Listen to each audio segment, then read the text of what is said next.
Good evening, everybody. I'm Mary O'Connor with the Alaskan Aviation Safety Foundation and the National Institute for Occupational Safety and Health. Thank you to Alaska Public Media for allowing us to bring you Hangar Flying. This evening, we have Gary Bennett from Northern Lights Avionics back on our show. Thanks for being here, Gary. Thank you.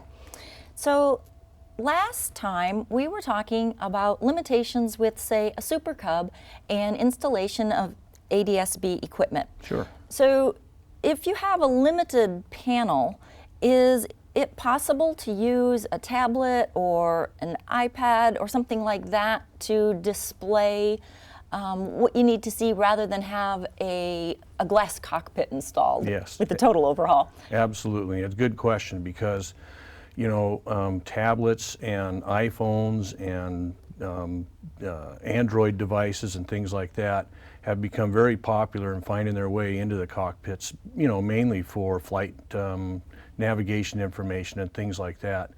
And there's been a lot of apps that have come about that add in the ability to display ADSB in information on top of that same map. So for most of the small general aviation aircraft to stay away from the expense of putting in a multifunction display, the iPads, those types of devices with popular apps out there have been the most popular way of displaying that.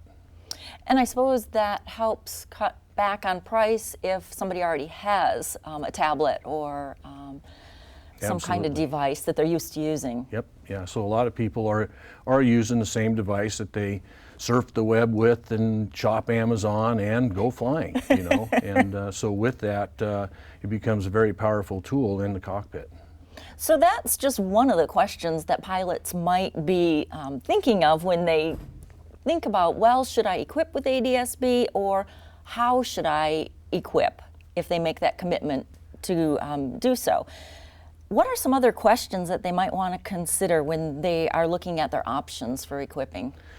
Well, usually when people come in shopping for ADSB, where I start with is, do you want ADSB in? Because that's an important way to start, because you need to figure out how they want to display the ADSB in, such as, like we talked about earlier, a tablet or something like that.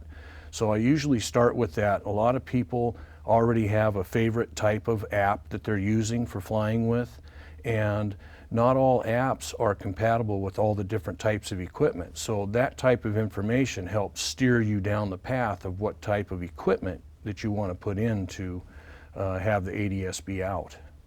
Okay. Do pilots consider where they're flying because the ADSB out is only required for certain types of airspace?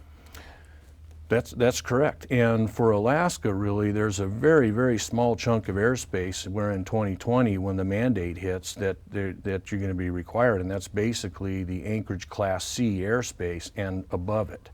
So there's another mandate for flying above 10,000 feet, which Alaska is exempt from. So again, just the Anchorage Class C would be the only required airspace in Alaska.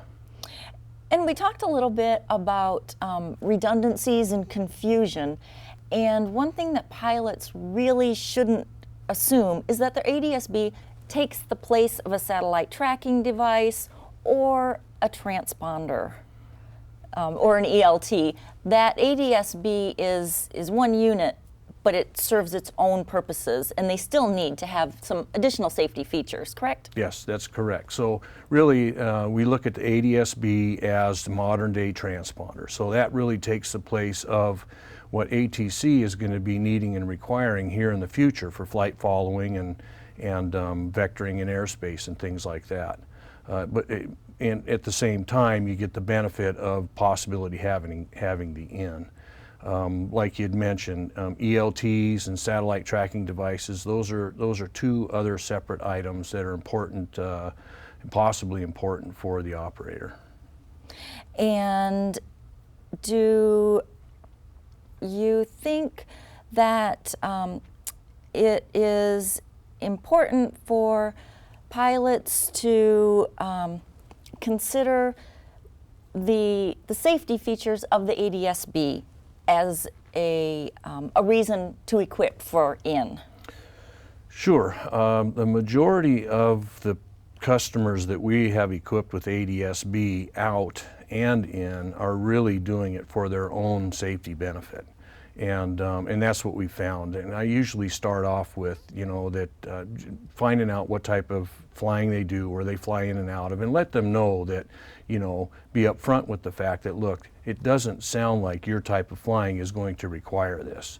And so far, resoundingly, 100% of the people didn't really care. They wanted ADSB anyways for their own safety benefit. That is great to know. Yes. Very good. Well, we're going to have you back on our next show and talk about the process and how pilots might go about applying for this rebate and what they need to do in order to get $500 from the FAA. Be glad to. Thanks, Gary. Ladies and gentlemen, we hope you've enjoyed Hangar Flying. We appreciate your support. Until next time, fly safely.